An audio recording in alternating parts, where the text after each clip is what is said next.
السلام عليكم ورحمة الله وبركاته نحمده ونصلي على رسوله الكريم أما بعد فقد قال الله تعالى في القرآن المجيد أعوذ بالله من الشيطان الرجيم ومنهم أميون لا يعلمون الكتاب إلا أماني وإنهم إلا يظنون صدق الله العلي العليم.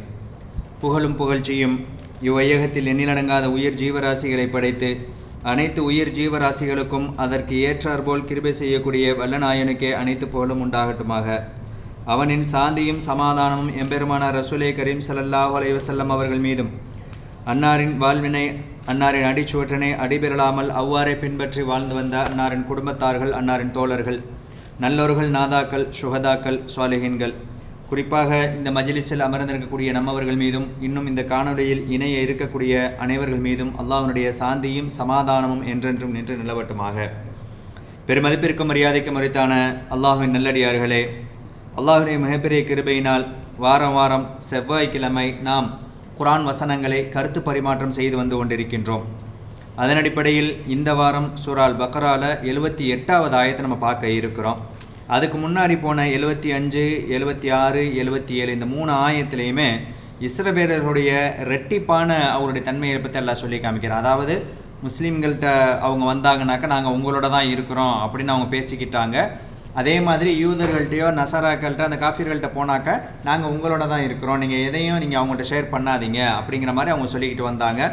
அவங்க செய்கிற எல்லா விஷயத்தையும் அல்லாஹ் பார்த்துக்கிட்டு தான் இருக்கிறான். அவங்க எதெல்லாம் மறைக்கிறாங்களோ அல்லாஹ் அதை வெளிப்படுத்துகிறான் அப்படிங்கிறத அவன், அதாவது மறைமுகமாக உள்ள விஷயங்களையும் வெளிப்படையான உள்ள விஷயங்களும் அல்லாஹ் அவங்கள பார்த்துக்கிட்டு தான் இருக்கிறான். அறிந்து கொள்ள அல்லாஹ்வுக்கு தெரியும் அப்படிங்கிற விஷயத்த அவங்களுக்கு தெரியாதா அப்படின்னு சொல்லிட்டு அந்த யூதர்கள் சம்மந்தமாக அல்லாஹ் கேட்டிருந்தான். இப்போ இந்த ஆயத்தில் 78, 79 2 ஆயத்துலையுமே என்ன சொல்ல வரான் அப்படின்னு சொன்னாக்கா 78வது ஆயத்து முதல்ல பார்த்துருவோம். அந்த ஆயத்தில் யூதர்கள் சம்மந்தமாக எல்லாம் முதல்ல சொல்லி காமிக்கிறேன். அந்த யூதர்களில் எழுத படிக்க தெரியாத நபர்களும் இருக்கத்தான் செஞ்சாங்க அப்படின்னு சொல்லிட்டு சொல்லி காமிக்கிறான். யூதர்களில் எல்லாருமே அறிவாளிகள் கிடையாது, எல்லாராலையும் படிக்க முடியும் அப்படிங்கிறதுலாம் இல்லை. அவங்களில் சில பேர் என்ன செஞ்சாங்க, எழுத படிக்க தெரியாத நபர்களாகவும் இருந்தாங்க. அந்த வேதக்காரர்களில் அப்படித்தான் இருந்தாங்க அப்படின்னு சொல்லி காமிக்கிறாங்க. அப்போ அதை முஃபஸ்ஸிரீன்கள் சொல்லி காமிக்கிறாங்க, 3 பிரிவாக பிரிக்கிறாங்க. அந்த யூதர்களை 3 பிரிவினராக பிரிக்கிறாங்க. முதல்ல ஒரு பிரிவினர் எப்படின்னாக்க வேத அறிஞர்கள், வேதத்தை அந்த தௌராத் வேதத்தை படித்த மார்க்க அறிஞர்கள், உஸ்தாத்மார்கள். இப்போ இவங்க என்ன செஞ்சாங்கன்னு சொன்னாக்க வேதத்தினுடைய உண்மையை தெரிஞ்சுக்கிட்டு தௌராத்தில் என்னென்ன இருக்குது அப்படிங்கிறத தெரிஞ்சுக்கிட்டு என்ன செஞ்சாங்க, மறைச்சாங்க, மக்களுக்கு மத்தியில் மறைச்சாங்க. ஏன் மறைச்சாங்கன்னாக்க மக்களுக்கு தோதுவாக இருக்கணும் அப்படிங்கிறதுக்கு உண்மைக்கு புறம்பான விஷயங்களை சொன்னாங்க. இது ஒரு பிரிவினர்கள். 2வது பிரிவினர்கள் முனாஃபிகீன்கள். முஸ்லீம்களை போல அவங்க இருந்தாங்க, ஆனால் முஸ்லீம்கள் அல்ல. முஸ்லீம்களுக்கு மத்தியில் என்ன செஞ்சாங்க, நாங்கள் உங்களோட தான் இந்த முன்னாடி போன ஆயத்தில் பார்த்தோம் இல்லையா, நாங்கள் உங்கள் கூட தான் இருக்கிறோம் அப்படின்னு முஸ்லீம்களை பார்த்தா சொல்கிறாங்க. அவங்கள்ட்ட போனாக்க நாங்கள் உங்கள் கூட தான் இருக்கோம் அப்படின்னு சொல்லிட்டு அவங்க சொல்கிறாங்க. மொத்தத்தில் 2 பக்கமும் ஜால்ரா அடிக்கக்கூடிய நபர்களாக இருந்தாங்க. இவங்க முனாஃபிகீன்கள். இது 2வது நபர்கள். 3வது நபர்கள் இருந்தாங்க, அவங்களுக்கு எழுதவோ படிக்க தெரியாத பாமர மக்கள். அவங்க எதுவானாலும் டக்குன்னு நம்பிக்கிட்டு இருந்தாங்க. வேதத்தில் இப்படித்தான் எதை அவங்க அந்த பாமர மக்கள் கற்பனை செஞ்சுக்கிட்டாங்க, இப்படித்தான் இருந்திருக்கும் அப்படின்னு சொல்லிட்டு கற்பனை பண்ணிக்கிட்டாங்க. உதாரணத்துக்கு சொல்ல போனாக்க அந்த மாற்று மதத்துக்கு கிறிஸ்தவர்கள் அவங்களுடைய அந்த படத்தில் பார்த்தோம்னு சொன்னாக்க இயேசு கிறிஸ்து இப்படித்தான் இருந்தாங்கன்னு சொல்லிட்டு அவங்களுடைய தன்மைகளை வச்சு அவங்க எப்படி அந்த இயேசு கிறிஸ்துடைய படத்தை வரைஞ்சிருக்காங்க, அது உண்மையான ஈசா நபியா அப்படின்னாக்க இல்லை. அவங்களுடைய நடவடிக்கைகளை வச்சு அவங்களுடைய தோற்றங்கள், அவர் எப்படி மக்களுக்கு மத்தியில் பழகினார், ரொம்ப சாஃப்டாக பேசினாங்க, அவங்க மக்களுக்கு மத்தியில் ரொம்ப நீதமான முறையில் நடந்துக்கிட்டாங்க. அப்போ அந்த மனிதனுடைய தோற்றம் எப்படி இருக்கும் அதை அப்படியே கற்பனை பண்ணாங்க, இப்படித்தான் வரைஞ்சிக்கிட்டாங்க. அப்போ இப்படித்தான் இருந்தார் அப்படின்னு சொல்லிட்டு, இப்படி இருந்தார் அப்படிங்கிறது அவங்களுடைய கருத்து தானுடைய இதுதான் அப்படின்னு சொல்லிட்டு அவங்களுடைய உறுதியான உண்மையான சொல் அல்ல. அப்போ அதே மாதிரி இந்த யூதர்கள் என்ன செஞ்சாங்க, இந்த பாமர மக்கள் என்ன செஞ்சாங்கன்னாக்க அவங்கள கதைகளையும் கற்பனைகளையும் நம்பி மோசம் போடக்கூடிய நபர்களாக இருந்தாங்க. இப்போ அவங்க சம்பந்தமாக தான் இந்த ஆயத்தில் எல்லாம் சொல்லி காமிக்கிறான். அவங்களில் இந்த 3வது நபர்கள் சம்பந்தமாக அவங்களில் எழுத படிக்க தெரியாத நபர்களும் இருக்கத்தான் செஞ்சாங்க. அவங்க என்ன செஞ்சாங்கன்னாக்க அவங்க எதை ஒவ்வொரு விஷயங்களையும் கற்பனை பண்ணி அதை தங்களுடைய வாழ்க்கைக்குள்ளே கொண்டு வரக்கூடிய நபர்களாக இருந்தாங்க. இப்போ உதாரணம் நடிகர்களை எடுத்துக்கிறலாம். ஒரு கதாபாத்திரம்னாக்க அது அப்படியே அந்த கதாபாத்திரத்துக்கு தோதுவாக தன்னை மாற்றுவாங்க. அப்போ இந்த மாதிரி தன்னை அப்படி மாற்றிக்கிட்டே வந்தாங்க அப்படிங்கிறத சொல்ல வர்றாங்க. சரி, இந்த உம்மின்ற வார்த்தை, எழுத படிக்க தெரியாதுன்ற வார்த்தை அல்லாஹ் ஹஸரத் ரசூலுல்லாஹி ஸல்லல்லாஹு அலைஹி வஸல்லம் அவங்களுக்கு புழங்கி இருக்கிறான்.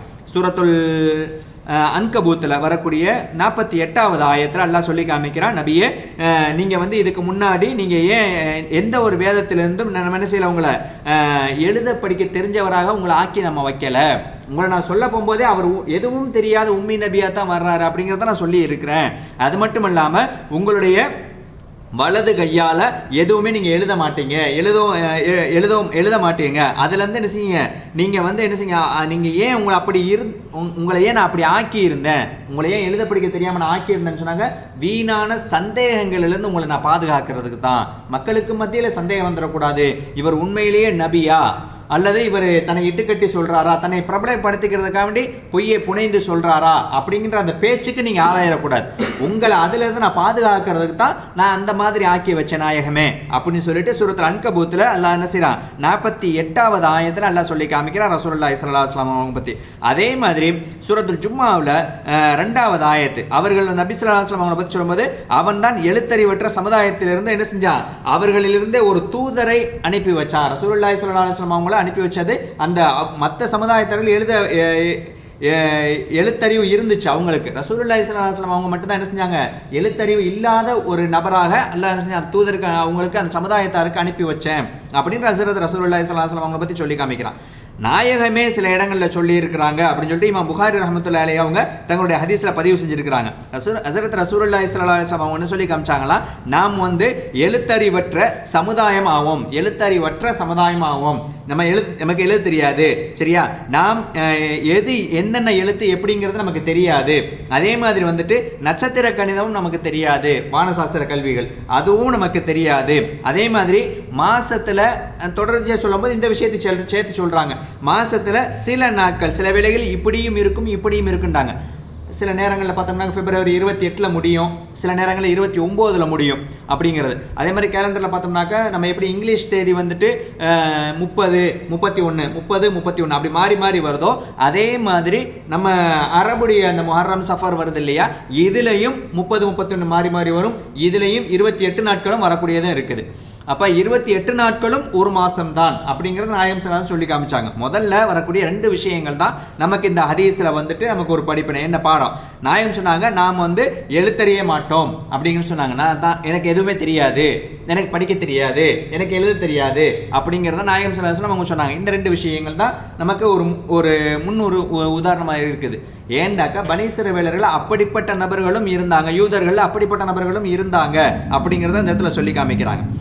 ஹஸரத் இப்னு ஜரீர் ரஹ்மத்துல்லாஹி அலைஹி அவங்க சொல்லி காமிக்கிறாங்க, அரபு மக்களில் எழுத தெரியாத ஒருவரை என்ன செஞ்சாங்க, அவங்களுடைய தந்தையுடன் இணையாக்காமல் இருந்ததே இல்லை. அவங்க எதாவது சொல்ல போகும்போது அரபுகள்கிட்ட ஒரு பழக்கம் என்னன்னாக்கா, அம்மாவுடைய பேரை சேர்த்து சொல்லுவாங்களாம். அத்தாவுடைய பேரை சேர்த்து சொல்றதை விட பெரும்பாலும் அந்த மக்கள் வந்து என்ன செஞ்சாங்களா, அம்மாவுடைய பேரை சேர்த்து சொல்லக்கூடிய நபராகவே இருந்தாங்களாம். ஏண்டாக்கா அவங்க தாய்ங்கும் போது உம்மிண்டா அம்மாவுக்கு எதுவும் தெரியாது, வெளி உலகம் தெரியாத பெண்களாக இருந்தாங்கல்ல அந்த காலத்துல, அதனால உம்மி என்னுடைய தாய் அப்படின்ற அந்த அம்மாவுக்கு வந்து அந்த ஒரு தன்மையை கொடுக்குறாங்களாம். பெரும்பாலும் ஆண்கள் வந்து வெளியே போய் சம்பாதிக்கிறாங்க, பெண்கள் வந்து பெரும்பாலும் ஒரு 80%, 90% எங்கே தான் இருப்பாங்க, வீட்டுக்குள்ளே தான் இருப்பாங்க. வெளி உலகம் அந்த பெண்களுக்கு தெரியாததுனால உம்மி அப்படின்ற ஒரு வார்த்தையை புழங்கினாங்க அப்படின்னு சொல்லிட்டு கொண்டு வராங்க. அல்லாஹ் ஆலம். சரி, அடுத்து இந்த ஆயத்தில் பார்த்தோம்னாக்க இல்லா அமானிய அப்படின்ற ஒரு வார்த்தையை புழங்குறாங்க. இந்த அமானிய என்பதற்கு அவங்க என்ன செய்கிறாங்கனாக்கா, அந்த முஃபஸ்ஸிரீன்கள் என்ன விளக்கம் கொடுக்குறாங்கனாக்க, வீணான நம்பிக்கைகளை அவங்க ஏற்றுக்கிட்டு இருந்தாங்க. அவங்களுக்கு சிந்தனைக்கு எது தோணுதோ அது கரெக்டாக, அதுதான் சரி அப்படின்னு சொல்லிட்டு அந்த கற்பனைகளை அவங்க வச்சு வாழ்ந்துக்கிட்டு வந்தாங்க அப்படிங்கிறத சொல்லி தர்றாங்க. அந்த அடுத்த ஆயத்து பார்த்தோம்னாக்க இந்த அமானியா அப்படி அதோட முடியுது. அவங்க வந்து தங்களுடைய சந்தேகத்தையும் தங்களுடைய கற்பனையும் தான் தங்களுடைய வாழ்க்கையாக ஆக்கிக்கிட்டாங்க அப்படிங்கிற சொல்ல வர்றாங்க. இன்றைக்கும் ஒரு சில இடங்களில் வந்துட்டு எது என்னுடைய சிந்தனைக்கு எட்டுதோ அதுதான் மார்க்கம் என்ன சொன்னாலும் எனக்கு அது லாஜிக் இருந்தால் மட்டும்தான் அதை நான் ஏற்றுக்கிடுவேன், மார்க்கம் சொல்லி லாஜிக் இல்லைன்னு சொன்னாக்க ஏற்றுக்கிற மாட்டோம் அப்படிங்கிறது சில விஷயங்கள் நடந்துச்சு இல்லையா.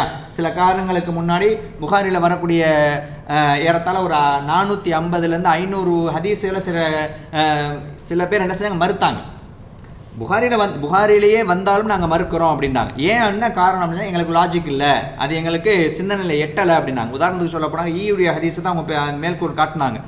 ஈயோடைய ஹதீஸை பார்த்தோம்னாக்கா அதில் வந்து என்ன செய்யும், ஈ வந்து ஒரு சாச்சு விழுகும், ஈ வந்து நம்முடைய பானங்களில் விழுகும் போது ஒன் சைடாக சாஞ்சு விழுந்திருக்கும். அப்போ ஒரு ஹதீஸ் ஒன்று இருக்குது, நாயகம் என்ன செஞ்சாங்க, அது ஈயை என்ன செஞ்சீங்க, முக்கி எடுத்து தூக்கி போடுங்க அப்படின்றாங்க. ஈ நம்மளுடைய தண்ணியிலையோ அல்லது கறியிலையோ வீட்டில் சாப்பிட்ற பொருளையோ எதுலேயும் விழுந்துருச்சு அப்படின்னாக்க ஈ என்ன செய்யணும், பிடிச்சி அதுக்குள்ளே முக்கிய எடுத்து தூக்கி போடணும் அப்படிங்கிறது. ஏன் அப்படின்னாக்கா ஒரு சைடு இறகுல வந்து பாய்சன் விஷம் இருக்கணும், இன்னொரு சைடில் வந்து அதுக்கு மருந்து இருக்குது அப்படின்னு சொல்லிட்டு நாயம் சலாசம் சொல்லியிருக்கிறாங்க, அதனால் அப்படி செய்யுங்க அப்படின்னாங்க. இவங்க என்ன செஞ்சாங்க, அப்படி லாஜிக் இருக்குன்னு சொன்னாக்க ஈயை மட்டும் பிடிச்சி எந்த இறகுல வந்து மருந்து இருக்குதோ அதை மட்டும் எடுத்து இவங்க எவ்வளோ மெடிசன் செஞ்சுருக்கலாம்ல. இது லாஜிக்கான ஒரு விஷயம். ஆனால் மக்களுக்கு மத்தியில் இப்படித்தான் பிரகடனப்படுத்தினாங்க. இந்த ஹதீஸன் தான் அங்கே புகாரிலே வந்தாலும் ஏற்றுக்கிற மாட்டோம்னா, நாயகம் சொல்லிட்டாங்க அப்படின்டாக்க அதில் 1000 அர்த்தம் இருக்கும்.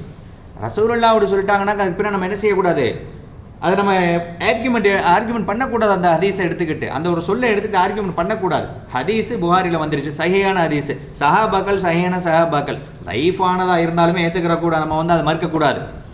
கௌஸ் நாயகம் சொல்லுவாங்கல்ல, கௌஸ் நாயகம் ஷேக் மொஹிதீன் அப்துல் காதிர் ஜிலானி, அவங்களாம் பெரிய வலியுள்ள ஏன் அந்த ரேஞ்சுக்கு போனாங்க அப்படின்னாக்க அவங்கெல்லாம் சஹாபாக்களை சுண்டி பார்க்கல. இந்த சஹாபி சரியா, இந்த சஹாபி தைஃபா, இந்த சஹாபி சஹீஹா அப்படின்னு அவங்க சுண்டிலாம் பார்க்கல. அவங்க சொன்ன ஒரு வார்த்தை ரசூலுல்லாஹி ஸல்லல்லாஹு அலைஹி வஸல்லம் அவங்க சொல்லிட்டாங்கண்டாக்க சஹாபாக்கள் மூலியமா நமக்கு அந்த ஹதீஸ் வந்துருச்சுனாக்க அந்த சஹாபி நல்லவரா கெட்டவரான்னு சீண்டி பார்க்கறதுக்கு நான் சரியான நபரா, நான் முதல்ல சஹீஹான நபரா அப்படின்னு கேட்டாங்க. யார் கேட்டது? கௌஸ் நாயகம் கேட்டாங்க. நான் சஹீஹான நபரா? வலிமார்களும் தலைவர் அவங்க.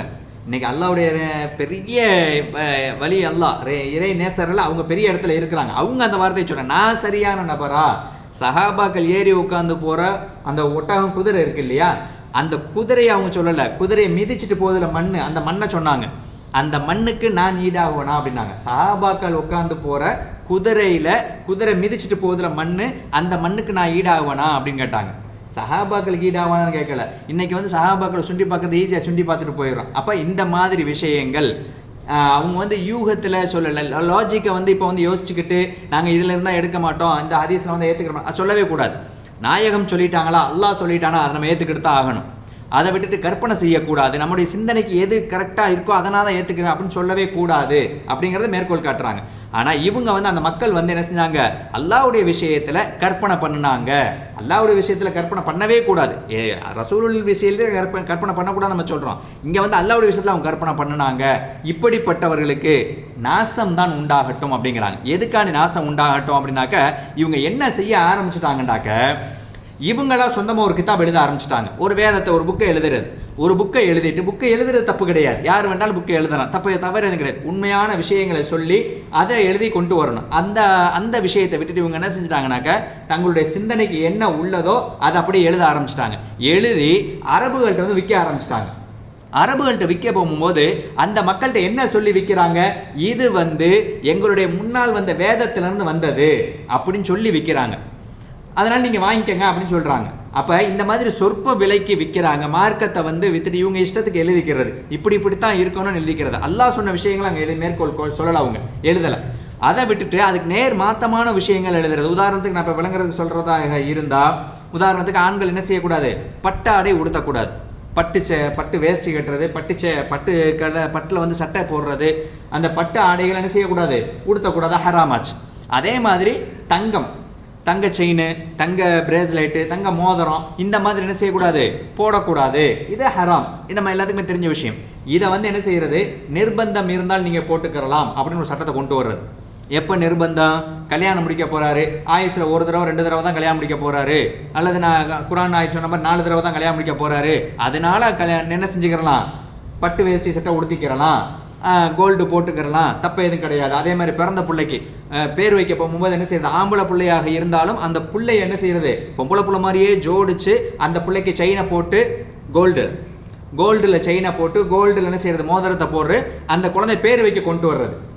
இப்போ இது வந்து ஆயுசில் ஒரு தடவை தானே, அவன் பெருசாக வளர்ந்துட்டு எங்கே போட போகிறான், ஒரு ஆசைக்கு போட்டோம் அப்படிம்பாங்க. ஆசைக்காக இருந்தால் ஹராம் தானே, அந்த குழந்தைக்கு மன்னிச்சுக்குங்க. வேற ஒரு போதை தரக்கூடிய ஒரு பொருளை கொடுப்போமா, ஆசைக்கு ஒரே ஒரு தடவை. அதை எப்படி நம்ம பாதுகாப்பாக இருக்கிறோமோ அந்த மாதிரி தான் இந்த விஷயத்துலையும் பாதுகாப்பாக இருக்கணும். அல்லாஹ் சொல்லிட்டான், நாயகம் சொல்லிட்டான், முடிஞ்சு தடுத்துக்கிறணும். ஆனால் இந்த மக்கள் என்ன செஞ்சுட்டாங்க அப்படின்னாக்க அல்லாஹ்வுடைய சொல்லையும் அல்லாஹ்வுடைய ரசூலுடைய சொல்லையும் மாற்றி அந்த கிதாபில் இப்படித்தான் வந்திருக்கு அப்படின்னு சொல்லிட்டு மாற்றி மக்களுக்கு மத்தியில் விற்க ஆரம்பிச்சிட்டாங்க, சொற்பமான விலைக்கு விற்க ஆரம்பிச்சாங்க. அதனால அவங்களுக்கு நாசம் உண்டாகட்டும் அப்படின்ற வார்த்தையை அல்லாஹ் பொருந்துறான். அல்லாஹ் தஆலா அவங்களுக்கு சொல்றான். சரியா? இந்த நாசம்ன்ற வார்த்தை வந்துட்டு வயல் அப்படிங்கிறது வந்துட்டு கடுமையான ஒரு வார்த்தை அப்படின்னு சொல்லிட்டு கொண்டு வர்றாங்க. அதுக்கு நிறைய விளக்கங்கள் போட்டு போறாங்க. வயல் அப்படின்னாலே சபிக்கக்கூடிய ஒரு வார்த்தை அப்படிங்கிறதும் கொண்டு வர்றாங்க. இன்னும் சில முஃபஸ்ஸிரீன்கள் என்ன சொல்றாங்க, அந்த வயல் அப்படிங்கிறது வந்துட்டு அழிஞ்சு போயிடுவா அப்படின்னு சொல்லிட்டு சொல்றாங்கல்ல, போட நீ அழிஞ்சு நாசமா போயிடுவா அப்படின்னு சொல்லிட்டு சொல்றாங்க. அந்த மாதிரி ஒரு வார்த்தை அப்படிங்கிற சொல்றாங்க. மொத்தத்தில் அது வந்து ஒரு கடுமையான ஒரு வார்த்தையாக முஃபஸ்ஸிரீன்கள் கொண்டு வர்றாங்க. அடுத்து அந்த ஆயத்தில் பார்த்தோம்னாக்க மறுபடியும் சொல்றான், யாரெல்லாம் தங்களுடைய கரங்களாக தங்களுடைய கையால் வேத நூல்களை எழுதினார்களோ அப்படிப்பட்டவர்கள் அனைவர்களுக்கும் நாசம் உண்டாகட்டுமாக, நாசமா போகட்டும் அவங்கெல்லாம். இது அல்லாஹ் வந்து பல இடங்கள்ல இந்த வார்த்தையை புழங்குறான். வயல்ன்ற வார்த்தை எவ்வளவு மோசமான ஒரு வார்த்தையாக இருந்தா அல்லாஹ் சாபத்துக்குரிய ஒரு வார்த்தையாக அந்த இடத்துல புழங்கியிருப்பான். இது முஃபஸ்ஸிரீன்கள் கடுமையான ஒரு வார்த்தைன்னே சொல்றாங்க. ஆனா அல்லாஹ் அந்த வார்த்தையை புழங்குறதுக்கு காரணம் வந்து தன்னுடைய வேதத்துல அவங்க கை வச்சுட்டாங்க. தான் எதை ஹலால்னு வச்சிருந்தனோ அதில் கை வைக்கிறாங்க, தான் எதை ஹராம்னு வச்சிருந்தோன்னா அதில் அவங்க கை வைக்கிறாங்க. இவங்களை எப்படி நான் விட முடியும்? உதாரணத்துக்கு இப்போ நான் பற்றி சொன்ன மாதிரி தான் ஜுவல்ஸுடைய விஷயம் சொன்னேன், அதே மாதிரி மற்ற இன்னொரு விஷயங்களும் உங்களுக்கு மத்தியில் சொல்லி காமிச்சேன். அப்போ இந்த மாதிரி தங்களுக்கு தோதுவாக சட்டத்திட்டங்களை ஏற்றுக்கிறது. இதில் ஜும்மாவுடைய நேரத்தில் வியாபாரம் பண்ணுறதும் அடங்கும். ஜும்மாவுடைய நேரத்தில் வியாபாரம் பண்ணக்கூடாது, விட்டுறணும். இல்லை நான் பொம்பளைங்களை வச்சு வியாபாரம் பண்ணுறேன், லேபரை வச்சு வியாபாரம் பண்ண அனுமதியே கிடையாது. நான் திரும்ப சொல்கிறது நோக்கம் அந்த நேரத்தில் ஹராம ஹலால் ஆக்கக்கூடாது அப்படிங்கிறது நோக்கம்தான். சரி, இந்த இடத்துல வந்து கிதாபுகள் தங்களுடைய சுய கருத்துக்களை திணிச்ச அவங்களுக்கும் என்ன செஞ்சிடும், நாசம் உண்டாகட்டும். ரெண்டாவது அந்த ஆயத்தை 3 தடவை மடக்கி சொல்றான். வயல்ன்ற வார்த்தை அந்த ஆயத்தில் வந்துட்டு 79வது ஆயத்தில் 3 தடவை திரும்ப மடக்கி வருது. அடுத்து சொல்றான் அந்த நாசம் உண்டாகட்டும். யாருக்கு தெரியுமா? அவங்க வந்து சம்பாதிக்கிற நோக்கத்தில் வந்து பிசினஸ் செய்யறாங்க, இந்த வேதத்தில் கை வச்சாங்கல்ல, இவங்களுக்கு நாசம் உண்டாகட்டும். நாசம் உண்டாகட்டும் அப்படின்னு சொன்னது நோக்கம் வந்துட்டு வேதத்தை வந்துட்டு அவங்களுடைய கையின் கரங்களால் எழுதி மக்களுக்கு மத்தியில் வித்தாங்க, அதனால நாசம் உண்டாகட்டும் அப்படின்னு சொல்லிட்டு சொன்னான். ரெண்டாவது யார் எழுதுனாங்களோ அவங்களுக்கு நாசம் உண்டாகட்டும் அப்படின்னா. மூணாவது யார் சம்பாதிக்கிறாங்களோ அவங்களுக்கு நாசம் உண்டாகட்டும். வெறுமனே சம்பாதிக்கிற நோக்கம் வந்து ஹராமான வழியில சம்பாதிக்கிறத கொண்டு வர்றாங்க இங்க. சரியா? வேதத்தை மாற்றி மார்க்கத்தை விற்கக்கூடிய நபர்களுக்கு சாபம் உண்டாகட்டும் அப்படின்னு சொல்லிட்டு கொண்டு வர்றாங்க. மொத்தத்தில் மார்க்கத்தில் கை வைக்க கூடாது அப்படிங்கிறத அந்த இடத்துல சொல்ல வர்றாங்க. எப்போ மார்க்கத்தில் யார் கை வச்சாலும் சரி அவங்களுக்கு என்ன செய்யலாம், அல்லாஹ்வுடைய கேடுதான் அப்படின்னு நான் சொல்லலை, அல்லாஹ் சொல்றான் குர்ஆன்ல சூரத்துல் பக்ராவில் 79வது ஆயத்து. அது யூதர்களுக்குரிய ஆயத்தல்ல, இப்போ இந்த காலத்தில் நமக்கும் அது பொருந்தும் அப்படிங்கிறத இந்த ஆயத்தில் சொல்லி காமிக்கிறாங்க. அவுது பில்லாஹி மினஷ் ஷைத்தானிர் ரஜீம் 78வது ஆயத்து. வ மின்ஹும் அந்த யூதர்களில் உம்மியூன எதுவுமே தெரியாத நல்லது கெட்டது எதுவும் அறியாத மக்களும் இருக்கத்தான் செய்கிறாங்க. அப்பனா எந்த ஒரு படிப்பறிவும் இல்லாத மக்களும் இருக்கத்தான் செய்கிறாங்க. அது மட்டும் இல்லாமல் லா யஅலமூனல் கிதாப, அவங்க என்ன செய்ய மாட்டாங்க, லா யஅலமூன அவர்கள் தெரிந்து கொள்ள மாட்டார்கள், அல் கிதாப வேதத்தை தவிர வேற எதையும் தெரிந்து கொள்ள மாட்டார்கள். எப்படிப்பட்ட வேதம் தெரியுமா? இல்லா அமானிய அவர்கள் வீணான நம்பிக்கை, அதாவது எப்படி சொல்றதுன்னா யூகத்து அவங்கள யூகிக்கிறது. சரியா? இல்லா அமானிய வைனுகும் இல்லா எதுன்னோன், அவங்க எதெல்லாம் செய்யறாங்க தெரியுமா? சந்தேகப்படக்கூடியதையும் யூகிக்கக்கூடிய, நான் தங்களுடைய சிந்தனைக்கு எது வருதோ அதான் தங்களுக்கு சரின்னு பட்டுச்சுன்னா அது செய்வாங்க, தங்களுக்கு தப்புன்னு பட்டுச்சுன்னா அது செய்ய மாட்டாங்க. இப்படிப்பட்ட அந்த அவர்களும் இப்போ பாமர மக்களும் அந்த யூதர்களில் சில பேர் இருக்கத்தான் செய்கிறாங்க அப்படின்னு சொல்லிட்டு இப்படிப்பட்ட நபர்களுக்கு அல்லாஹ் என்ன சொல்லி காமிக்கிறான்? ஃபவைலுன் அவர்களுக்கு, எனவே அவர்களுக்கு நாசம் உண்டாகட்டுமாக. எப்படிப்பட்டவங்களுக்கு தெரியுமா? லில்லதீன அந்த யூதர்களில் சில பேத்துக்கு என்ன செஞ்சாங்க தெரியுமா? அவங்க எக்துபூனல் கிதாப அவங்க ஒரு வேதத்தை எழுதினாங்க, பி ஐதீஹிம் அவருடைய கரங்களால் எழுதினார்களே, அப்படிப்பட்டவர்களுக்கு நாசம் உண்டாகட்டுமாக. எழுதிட்டு அவங்க சும்மா வைக்கல, சும்மா பின்பு யகூலூன அவங்க வந்து மக்களுக்கு மத்தியில் சொன்னாங்க, ஹாதா இந்த கிதாப் எப்படிப்பட்டது தெரியுமா? மின் இந்தில்லா அல்லாஹ்விடம் இருந்து வந்த கிதாபு, அதனால நீங்க சந்தேகம்லாம் படாதீங்க, இது உண்மையிலே அல்லாஹ்கிட்ட தான் வந்துச்சு, நீங்க வாங்கிக்கங்க அப்படின்னு அவங்க சொன்னாங்க. லியஷ்தரு பிஹி சமனன் கலீலா சொற்ப விலைக்கு அதுல இருந்து அவங்க விற்கணும் அப்படிங்கிற நோக்கத்தோட அவங்க என்ன செஞ்சாங்க? அந்த கிதாபை கைப்பட எழுதுனது மட்டும் இல்லாம மக்களுக்கு மத்தியில போய் சொன்னாங்க இது அல்லாஹ்கிட்ட இருந்து வந்த கிதாபு அப்படின்னு சொன்னாங்களே, அவங்களுக்கு நாசம் உண்டாகட்டுமாக. ஒன்னாவது. இரண்டாவது, ஃபவைலுல், இன்னும் நாசம், எனவே நாசம் உண்டாகட்டுமாக, லஹும், அந்த யூதர்கள் அவங்களுக்கு நாசம் உண்டாகட்டுமாக. ஏன் தெரியுமா? மிம்மா, ஒரு விஷயத்துக்காக வேண்டி, கதபத் ஐதீஹிம், எவருடைய கரங்கள் எழுதியதோ அப்படிப்பட்ட நபர்களுக்கு நாசம் உண்டாகட்டுமாக. யார் கையால வேதத்தை எழுதினாங்களோ அவங்களுக்கு நாசம் உண்டாகட்டும். நான் புழக்க பாஷையில விளங்குறதுக்காக வேண்டி நான் பேச்சுடைய நடவடிக்கையில சொல்லிட்டு போய்கிட்டு இருக்கேன். நேரடியாக அர்த்தம் சொன்னோம்னாக்க சில சமயங்களில் விளங்காது. அப்படிங்கிறதுனால புழக்க பாஷையில் நான் சொல்லிக்கிட்டு இருக்கேன். சரியா? வயலுன், இன்னும் நாசம் உண்டாகட்டுமாக, லஹும், அவர்களுக்கு, மிம்மா, ஏன் தெரியுமா? ஒரு விஷயத்துக்காக வேண்டி. என்ன ஒரு விஷயம் தெரியுமா? எக்ஸிபூன, அவங்க வந்து சம்பாதிக்கணும் நோக்கத்துக்காக வேண்டி சில பேர் என்ன செஞ்சாங்க, கிதாபுகளை எழுதினாங்கல்ல, இப்படிப்பட்ட நபர்களுக்கும் நாசம் உண்டாகட்டுமாக. அல்லாஹ் பரிபூர்ணமாக பாதுகாக்கணும். அல்லாஹ் எந்த ஒரு விஷயத்தை நமக்கு சட்டமாக போட்டிருக்கிறானோ அதை நம்ம கண்டிப்பாக ஃபாலோ பண்ணி நடக்கிறதுக்கு நமக்கும் நம்முடைய குடும்பத்தார்கள் நம்முடைய சந்ததியினர் எல்லாத்துக்குமே அல்லாஹ் என்ன செய்யணும்? தௌஃபீக் செய்வானாக. சரி, முடிஞ்சிருச்சு. இப்போ யூதர்கள் சம்பந்தமாக அந்த ஆயத்து முடிஞ்சிருச்சு. இப்போ 80வது ஆயத்து, இப்போ நீங்கள் இப்படிலாம் இருக்காதீங்க, இந்த மாதிரிலாம் செஞ்சீங்கன்னாக்கா அல்லாஹ் உங்க நரகத்தில் போட்டுருவான் அப்படின்னு சொல்லிட்டு அந்த மாதிரி பேசிக்கிட்டு இருக்கும்போது அந்த நபர்கள் சொன்னாங்களா, ரசூல் ஸல்லல்லாஹு அலைஹி வஸல்லம் பார்த்து சொன்னாங்களாம், ஆமாம் நீங்கள் சொல்கிறதெல்லாம் உண்மைதான், நாங்கள் வந்து கொஞ்ச நாள் தான் இருப்போம் அப்படின்ட்டாங்களாம். கொஞ்ச நாள் தான் நரகத்தில் இருப்போம், அதுக்கப்புறம் என்ன சொன்னோம், சொர்க்கத்துக்கு மாறிடுவான். அதுக்கப்புறம் நரகம் காலியாக இருக்கும் இல்லை, அப்போ யார் தெரியுமா அங்கே போவாங்க? உம்மத்தே முகமதி அங்கே போயிடுவாங்க அப்படின்னு சொன்னால் கூட ஒரு கட்டத்தில் வந்து நீயும் உள்ளே போவா அப்படின்ட்டாங்களாம் ரசூலுல்லாஹி ஸல்லல்லாஹு அலைஹி வஸல்லம். நல்லா பரிபூர்ணமாக பாதுகாக்கணும். அந்த யூதர்கள் ரசூல் ஸல்லல்லாஹு அலைஹி வஸல்லம் அவங்களை பார்த்து சொன்னாங்க, நீங்களும் உள்ளே போவீங்க, உங்களுடைய உம்மத்தாரும் சேர்ந்து உள்ளே வருவாங்க அப்படின்னு சொல்லிட்டு அப்படி ஒரு விஷயத்தை கொண்டு வர்றாங்க. ஆனால் இங்கே வந்து அவங்க சொன்ன உடனே இப்போ அல்லாஹ் கேட்குற நாயகமே அவங்கள்ட்ட கேளுங்க. அவங்க அப்படி சொன்னது மட்டும் இல்லை, சில காலங்கள் சொன்னது நோக்கம் வந்து நாங்கள் வந்து 7 வருஷம்தான் வாழுவோம் அப்படின்னாங்களாம். அவங்க சொன்ன வார்த்தை இப்னு அப்பாஸ் ரலியல்லாஹு அவங்க சொல்லி காமிக்கிறாங்க, இந்த உலக வாழ்க்கைங்கிறது ரொம்ப காலங்கள்லாம் கிடையாது, வெறுமனே 7 வருஷம்தான். 7 வருஷத்துல உலகம் அழிஞ்சிரும், அதுக்கப்புறம் சொர்க்கம் நரகம்ங்கிற தீர்ப்பு கொடுக்கப்படும்.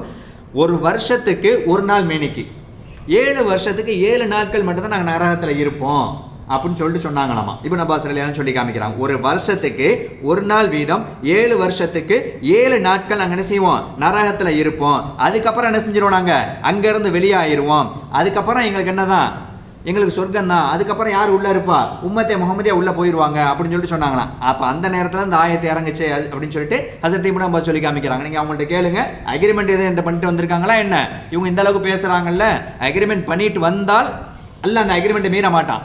ஆனால் அல்லாட்ட இவங்க எந்த விதமான அக்ரிமெண்ட்டும் பண்ணலை, இந்த இவங்க சொல்கிறதெல்லாம் பொய் அப்படின்னு சொல்லிட்டு சொல்லி காமிக்கிறாங்க.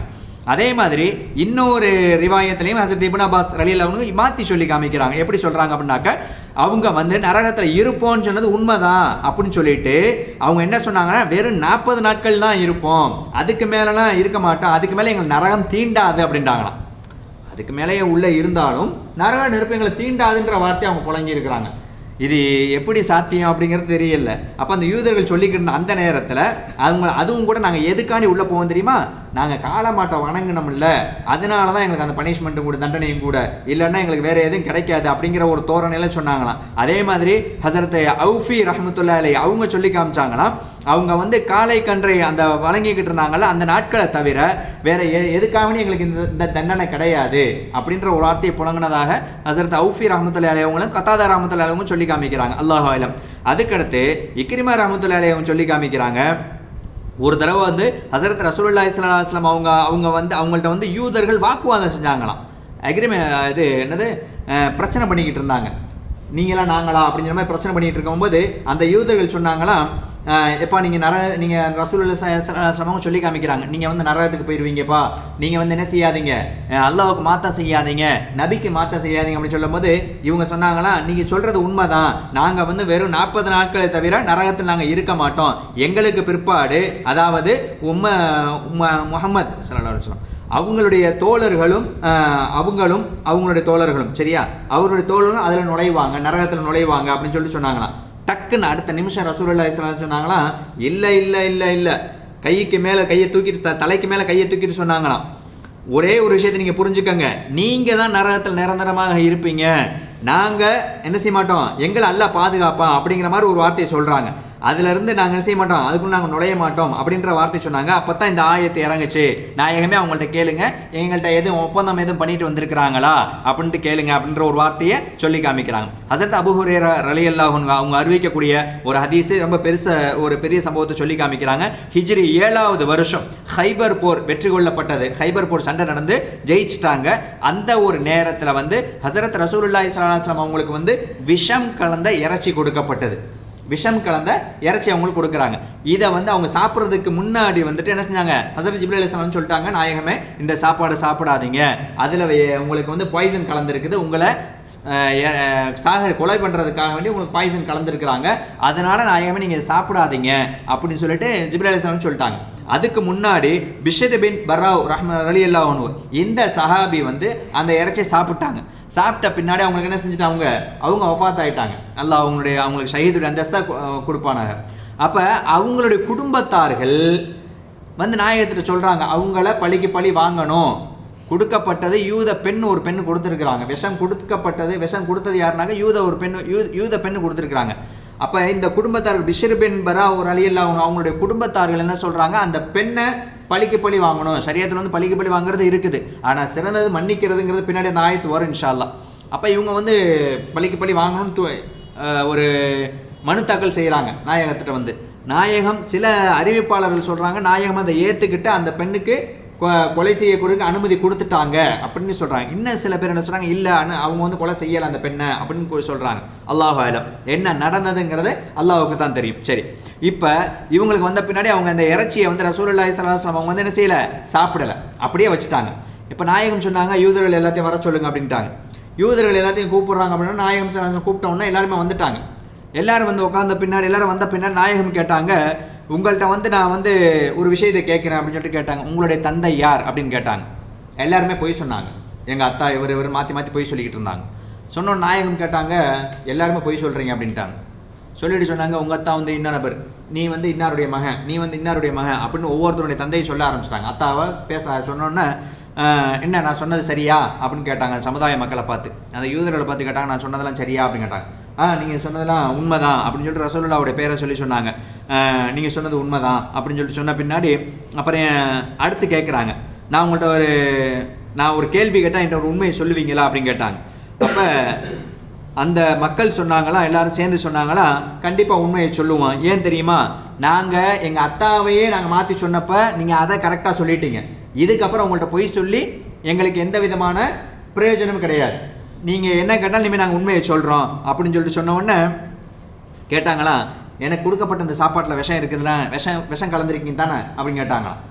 ஆமாம், விஷம் கலந்துருக்கோம் அப்படின்னு சொன்னாங்க. எதுக்காக வேண்டி கலந்தீங்க அப்படின்னு நாயகம் கேட்டாங்களாம். நாயகம் கேட்ட பின்னாடி அங்கே இருந்த எல்லாரும் சொன்னாங்க, ஒட்டுமொத்தமாக எல்லாரும் பதில் கொடுக்குறாங்க, நாங்கள் ஏன் கலந்தோம்னாக்க, நீங்கள் உண்மையிலேயே இறை தூதராக இருந்தீங்கன்னாக்க இதிலிருந்து பாதுகாக்கப்படுவீங்க, இல்லை அப்படின்னாக்க நீங்கள் என்ன செய்வீங்க, இறந்து போயிடுவீங்க, அதனால தான் நாங்கள் கலந்தோம், நாங்கள் செக் பண்ணுறதுக்காண்டி கலந்தோம் அப்படின்னு சொல்லிட்டு சொன்னாங்களாம்.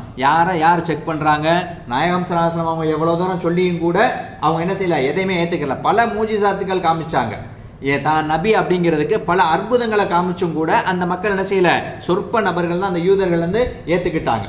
சரி, அதுக்கு முன்னாடி வந்த மூசா அலைஹிஸ்ஸலாம் அவங்களாக இருக்கட்டும், ஈசா அலைஹிஸ்ஸலாம் அவங்களாக இருக்கட்டும், எல்லாருமே என்ன செஞ்சாங்க, வரிசையாக தங்களால் முடிஞ்சாலும் எவிடன்ஸுகள் காமிச்சிக்கிட்டே தான் வந்தாங்க. ரசூலுல்லாஹி ஸல்லல்லாஹு அலைஹி வஸல்லம் அவங்களுக்கு வந்து ஒரு கட்டத்தில் வந்து எவிடன்ஸை காமிக்கும் போது அல்லாஹ் சொல்லிட்டா, நாயகமே நீங்கள் ஏன் அவங்களுக்கான உங்களையே நீங்கள் தியாகம் பண்ணிடுவீங்க போல் தெரியுது, உங்களை நீங்கள் அப்படியே உருக்கிடுவீங்க போல் தெரியுது, அது எனக்கு கஷ்டமாக இருக்குது நாயகமே.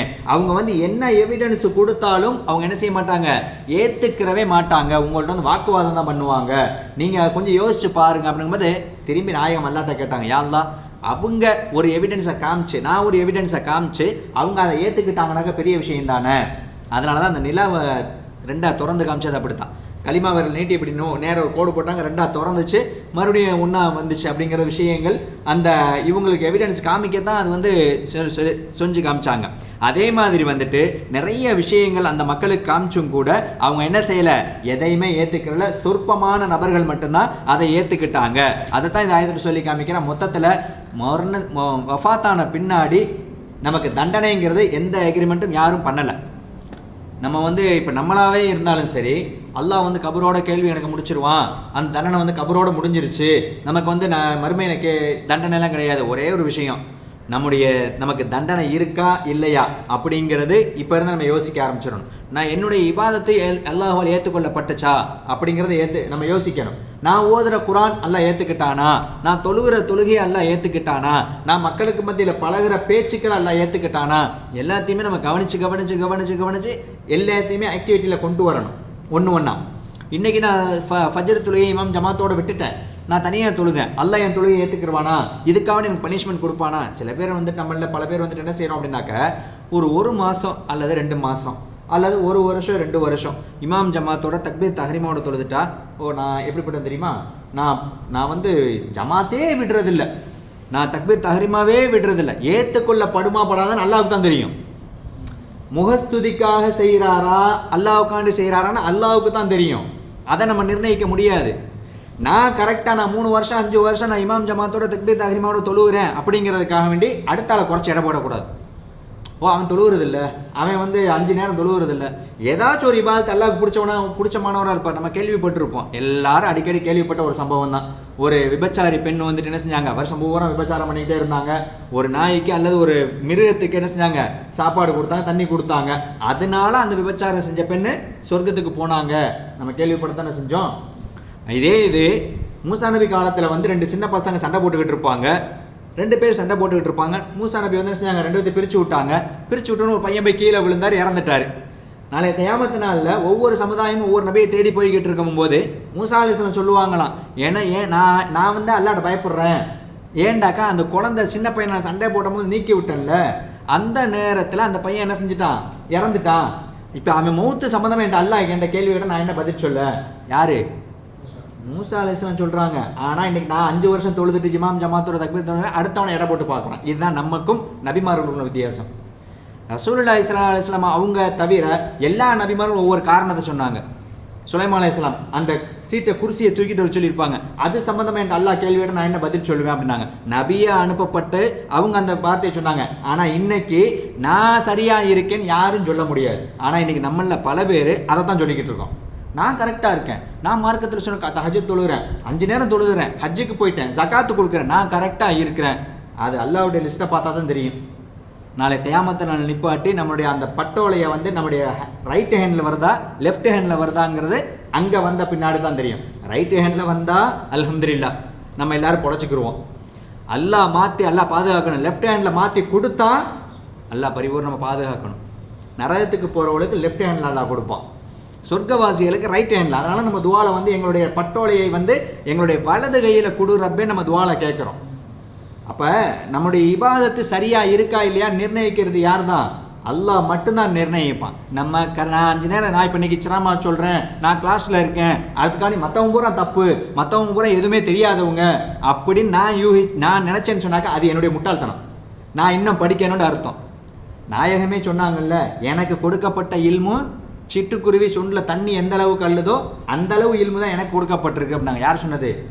உலகத்தாருக்கெல்லாம் அருட்கொடையாக அனுப்பப்பட்ட நாயகம் சொல்லி காமிக்கிறாங்க. ஆனால் இன்னைக்கு நம்ம மனிதர்களில் பல பேர் வந்துட்டு நான் 5 நேரம் தொழுகிறேன் அப்படிங்கிறதுக்காக வேண்டி அடுத்தவங்க என்ன செய்கிறது, மட்டம் தட்டுறது. நீ சரியில்லை, அவன் சரியில்லை அப்படின்னு சொல்லிட்டு யாருக்கு தெரியும்? மறைமுகமான இபாதத்தில் அவரை என்ன செஞ்சுருக்கோம், அல்லாஹ் அவரை சொர்க்கத்தில் கொண்டு போயிருக்கோம். நம்ம கேள்விப்பட்டது தானே, பிலால் நாயகத்துடைய செருப்பு சத்தத்தை யார் கேட்டா சொர்க்கத்தில்? ரசூல் ஸல்லல்லாஹு அலைஹி வஸல்லம் கேட்டாங்க. பிலால் நாயகம் இஸ்லாத்துக்கு புதுசாக வந்தவங்க. ரசூலுல்லாஹி ஸல்லல்லாஹு அலைஹி வஸல்லம் அவங்கள அரபு வம்சத்துலேருந்து சின்ன வயசுலேயே எல்லாம் தேர்வு பண்ணி பாதுகாத்து பக்குவப்படுத்தி 2-3 தடவை என்ன செஞ்சாங்க, கல்பை வந்து ஜம்சம் தண்ணியால் கழுவி அதுக்கப்புறம் மேராஜ் பயணம் கூட்டிகிட்டு வந்து எல்லா விஷயங்களும் அதுக்கப்புறம் தர்பியத்து கொடுத்து நடந்துச்சு. ஆனால் இங்கே பிலால் நாயகம் எந்த தர்பியத்துமே இல்லையா? ஆனால் பிலால் நாயகம் வந்து நீக்ரோ இனத்தை சேர்ந்தவங்க, அந்த நேரத்தில் அவங்க கீழ் ஜாதியை சேர்ந்தவங்க. ஆனால் அவங்களுடைய செருப்பு சத்தத்தை அல்லாஹ் எங்கே வச்சுருந்தான்? அல்லாஹ் நினச்சிருந்தாண்டாக்க நாயகத்தினுடைய செருப்பு சத்தத்தை முதல்ல அடுத்தவங்க கேட்க வச்சுருக்கணும். ஆனால் இங்கே யாரை வச்சுருக்கான்? பிலால் நாயகத்தை வச்சுருக்கான். ஏன்டா பிலால் நாயகத்தை பற்றி அந்த நேரத்தில் அந்த மக்கள் வந்து தப்பாக பேசுனாங்க. இவர் ஒரு கருப்பின பெண்ணுக்கு பிறந்தவர், கருப்பினவாதி அப்படின்னு ரொம்ப மட்டமாக பேசுனாங்க.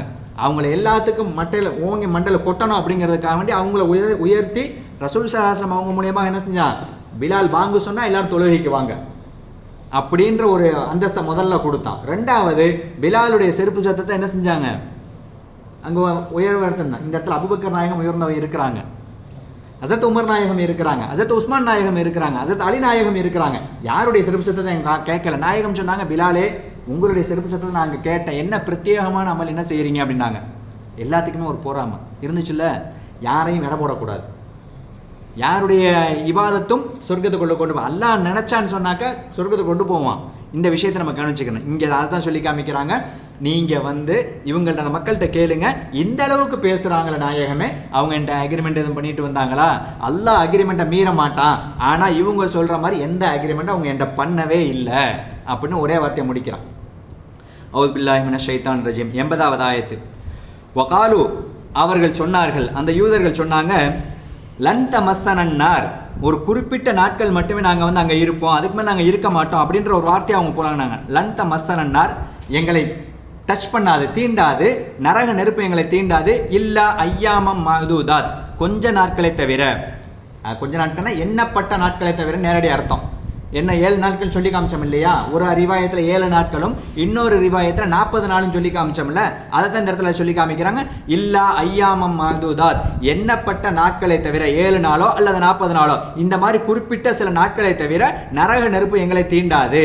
அதுக்கப்புறம் நாங்கள் என்ன செஞ்சிருவோம், நரகத்திலிருந்து வெளியாயிருவோம். குல் நபியா அந்த மக்கள்கிட்ட சொல்லிருங்க, அத்தகல்தும், நீங்க ஏதாச்சும் என்கிட்ட எடுத்துக்கிட்டீங்களா, ஒப்பந்தம் பண்ணீங்களா என்கிட்ட, இந்தல்லா அல்லாஹ்விடத்தில் ஏதாவது எடுத்தீங்கன்னாக்கா அஹ்தன், ஒப்பந்தம் ஏதாவது அக்ரிமெண்ட் ஏதாவது பண்ணியிருக்கீங்களா, அவங்கள்ட்ட கேளுங்க நாயகமே அப்படின்னு சொல்லிட்டு, ஃபலன் யுஹ்லிஃபல்லாஹு, ஒரு காலம், எனவே அல்லாஹு தஆலா ஒரு காலம் மாத்தம் செய்ய மாட்டான். எதுக்கு மாத்தம் செய்ய மாட்டான்? ஒரு காலம் அவங்கள்ட்ட அந்த அக்ரிமெண்ட் பண்ணி இருந்தால், அஹ்தஹு, அவர்களிடத்தில் அந்த மக்களிடத்தில் ஏதாவது அக்ரிமெண்ட் பண்ணியிருந்தான்னு சொன்னாக்க, எந்த ஒரு அக்ரிமெண்ட்டையும் அல்லாஹ் ஒரு பொழுது மாற்ற மாட்டான். ஆனா எந்த ரீதியிலும் அல்லாஹ் அப்படி ஒரு அக்ரிமெண்ட்டை பண்ணவே இல்லை. அம் தகூலூன அலல்லாஹி மா லா தஅலமூன், அல்லது அவங்க வந்து நினைச்சுக்கிட்டு இருக்கிறாங்க, இப்படி சொல்றாங்க, அல்லாஹ் மீது எந்த ஒன்றை அறிய மாட்டார்களோ அந்த ஒன்று அல்லாஹ் மீது சொல்றாங்க. இப்ப அல்லாஹ் வந்து அக்ரிமெண்ட் பண்ணா அதை மீற மாட்டான் அப்படிங்கிறது அவங்களுக்கு தெரியல. ஆனால் தெரியாமே அவங்க இந்த மாதிரி ஒரு வார்த்தையை புழங்கிக்கிட்டு இருக்காங்க. நாயகமே அவங்கள்ட்ட சொல்லிடுங்க, எந்த எக்ரிமெண்ட்டும் அல்லாட்ட பண்ணவே இல்லை. எனவே நீங்கள் அவங்க நினைக்கிற மாதிரி எந்த விதமான குறிப்பிட்ட நாட்கள் அல்ல, அவங்க நிரந்தரமாக இருப்பாங்க அப்படிங்கிறதுல எந்த விதமான சந்தேகம் இல்லை. அடுத்த ஆயத்தும் அது சம்பந்தமாக தான் வருது.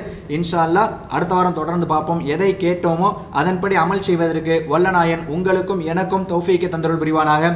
அல்லாஹும் அல்லாஹ்வுடைய ரசூலும் எந்த சட்டதிட்டங்களை சொல்லி இருக்கிறாங்களோ அதை தொடர்ந்து நடப்பதற்கு நமக்கும் நம்முடைய குடும்பத்தார்கள் அனைவர்களுக்கும் நம்முடைய சந்ததியினர் அனைவருக்கும் அல்லாஹ் தஆலா பரிபூர்ணமாக தௌஃபீக்கை தந்தருள் புரிவானாக. வபில்லாஹி தௌஃபீக் வல் ஹிதாயா.